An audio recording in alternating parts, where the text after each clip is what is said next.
We need someone who's going to come in with new ideas, because not only is the controller the chief financial officer, but we can also manage the performance of the city. It goes beyond dollars and cents, commas and zeros, and the controller has to do more to be a part of that conversation and making sure that city departments have new ideas and best practices so that we can invest more in the lives of the people of Houston. The words of Houston's newly elected financial watchdog, Chris Hollins, who prevailed fairly easily over opponent Orlando Sanchez. Viewed as a rising political star, Hollins, you may remember, jumped out of the mayor's race when Jackson Lee jumped in. Panel, given the forecast of rough financial times ahead for the city, Hollins will have the opportunity to offer clear-eyed assessments and money-saving innovations. You know Chris Hollins, my friend Charles Blaine. He's a new generation of leader. What's your advice? What are your hopes for him? Well, you know, my hopes is that he does focus on the dollars and cents, commas and zeros, because I think it's up to City Council and the mayor to set policy, and it's up to the controller's office to look at the finances and hold them accountable and act as a counterbalance. Now, I do think there is room there for the controller to put forth ideas about consolidating services or different things like that that might be cost-saving measures, but I'm not really looking for a controller to go and truly like push forward policy that innovates the city. I want things that are really focused on city finances, because we are in a very precarious position and we need a very active controller who's going to be willing to make those hard calls when it comes to certifying things for the mayor and council. And so I'm hoping that's what we get. Sue Lovell, you have worked with many controllers, some more effective than others.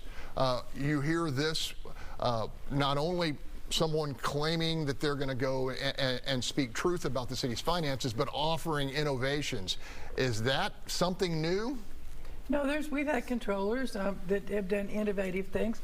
I think right now we have to get a clear picture of what our finances are, and I think the controller's initial job is going to be to audit and see exactly where are we. Do we really have a $400 million fund balance, and what is the real condition of our finances?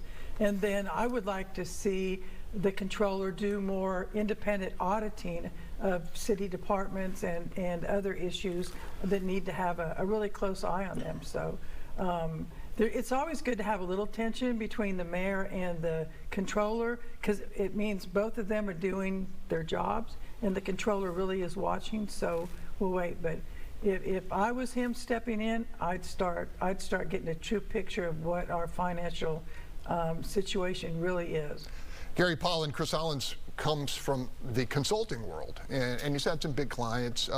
He also worked as an interim county clerk. Your thoughts here? And that's problematic. We won't talk about that because I think he was terrible, and I think there was vote cheating going on in that last election. But I like what he said. We're going to talk about it. Yeah, but I know, I'm just mentioning it. But I want to say that I like what he said, and I hope that's what he does. Because for Chris, he is a relatively new face. He has the opportunity to be a kind of a new style elected official that he's actually going to do his job. And he should be a watchdog. And I want to hear from him all the time of what's wrong with the city. I said I think that some of the past controllers haven't spoken up enough.